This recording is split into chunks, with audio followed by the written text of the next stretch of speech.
So most of what I do has a painted finish. I make fairly basic bits of woodwork, you know, MDF boxes or plywood, disguised as cupboards or cabinets or wardrobes or whatever else, and they have a painted finish mostly. Now I very clearly don't have space to have these to have facilities to spray these things, so I've developed a process of hand painting these with a foam roller, which comes out pretty well. A few people have asked about this, so I'm just going to explain it a little bit here.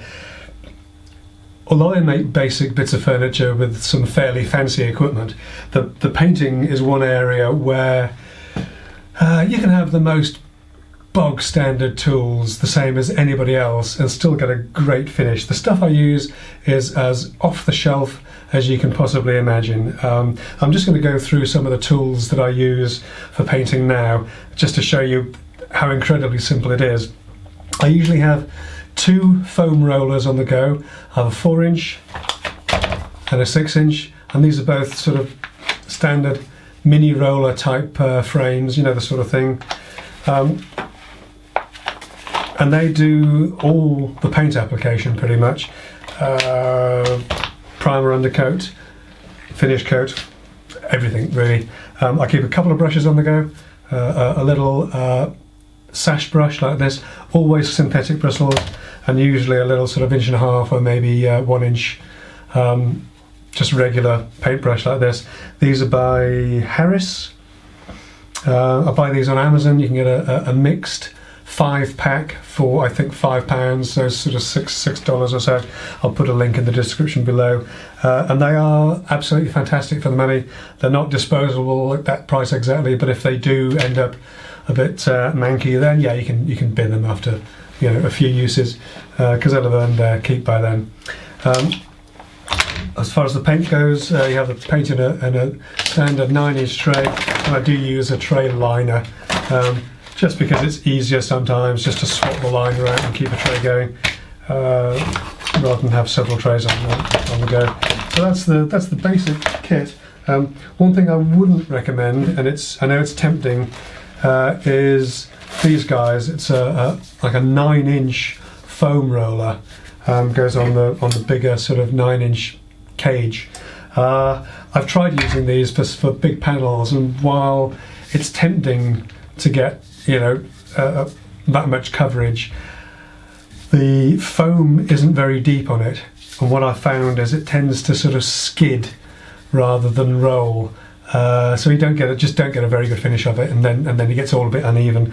And the other thing is the roller itself has that sort of flange on it there, that's a lip, and that can, again, because the foam isn't very deep in these, that can actually come over the edge if you push a bit too hard, and you get sort of track marks in the finish, which isn't what you want. Isn't what you want at all.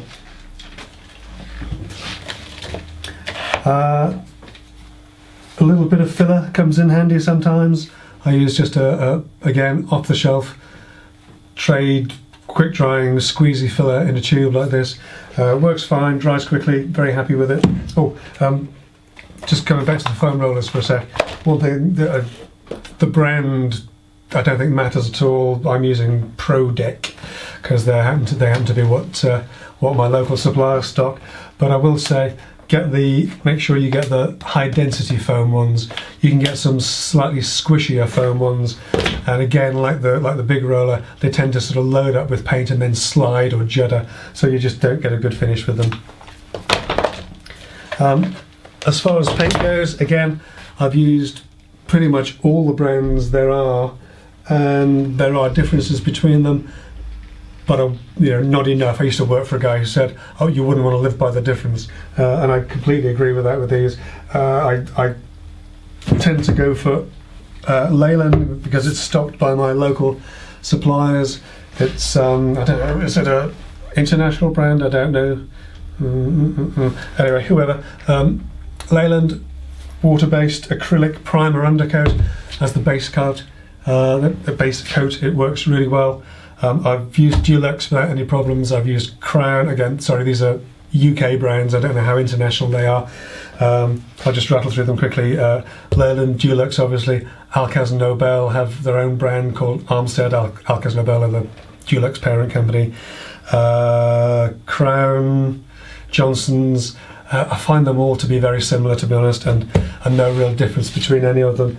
And then when it comes to a top coat, I usually use, again, Leyland, just an acrylic based paint with an eggshell finish. Sometimes a satin wood, if that's what the client's asked for. But generally speaking, this is what I use. The only time when I would say different is if you've been asked to provide a specific paint finish, like some of the fancier brands of paint, like Farrow and Ball or Little Green or Paint and Paper Library. With those guys, you really need to use the same brand primer undercoat as top coat. I got caught out like that with Farrow and Ball. I used this primer undercoat, and the top coat just took forever to dry, whereas with their own brand primer undercoat, it dried really, really quickly and really well. What I'm going to do in this video is just three little things. I've got our little mock panel door that I did the other day. We'll put a coat of primer and eggshell on that. We've got a piece of birch plywood, nice edges to it. We're going to get a coat of paint on that as well. And I've got a whole door, unfortunately. We've just got the raised panel from a raised panel door, because there's a couple of things you need to be aware of if you're painting those. It's interesting because it has a lot of, I won't say end grain because somebody will write in and complain, but you know what I mean. There's a large sort of cut edge in there, which can be a little bit tricky and a little bit fiddly to deal with. The other thing I want to do is a coat of clear lacquer. There are two other finishes broadly that I use. I use an oil sometimes, but basically it's either a beeswax finish or a clear polyurethane lacquer. I use clear poly lacquer on drawer boxes and that kind of thing. What I've got here, I've got a piece of beech veneered plywood, beech veneered MDF. Two pieces of that. We'll try one of those with a wax and one of those with a lacquer. I haven't done that before, so that'll be interesting. And another couple of pieces of birch ply, again, just to see what the difference is in finish between a lacquer and a wax. Well, there's nothing special about this. There's a extensive amount of squeezy filler being applied over the nail holes and things. What I start with is to get the paint well into the little rebate of the panel there. I use a sash brush, little round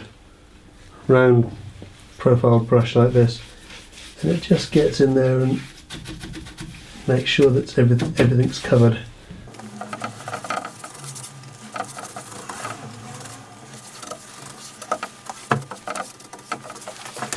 And just clean up the paint on the panel with a regular brush. Get a slightly more even finish to it.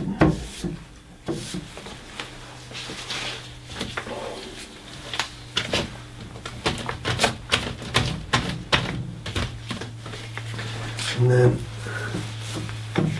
6-inch roller.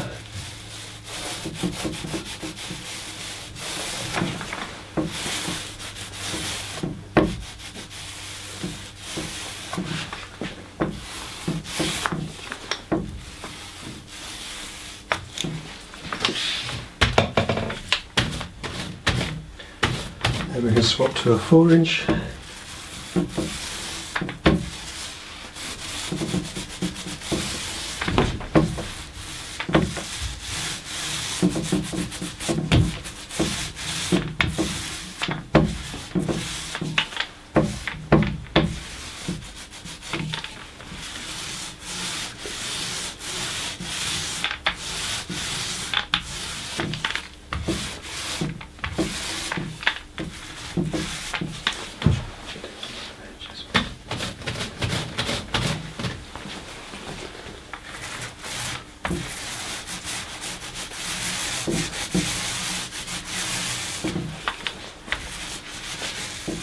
So just watch out for this sort of fiddly little part here between the rails and the stiles and try and even that out as much as you can.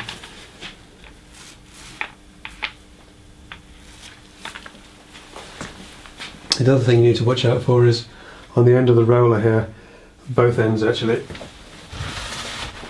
they get quite loaded up with paint, and it's worth giving that a wipe every once in a while just to clean that up.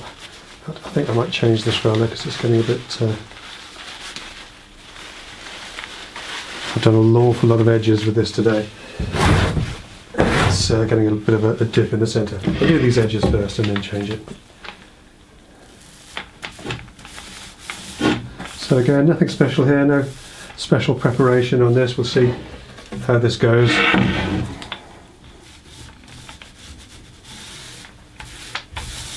sure what that is. I think I must have hit a nail or something when I was trimming the edges. These edges have been trimmed with a track saw just to clean up both the panels, but there's a little bit of the panel there that I've missed. Catch that.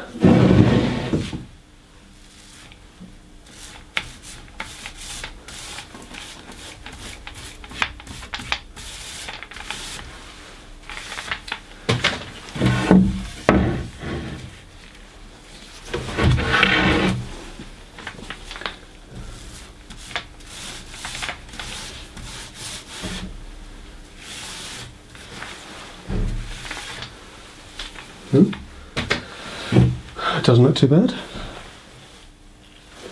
Let's put that to one side, let it dry.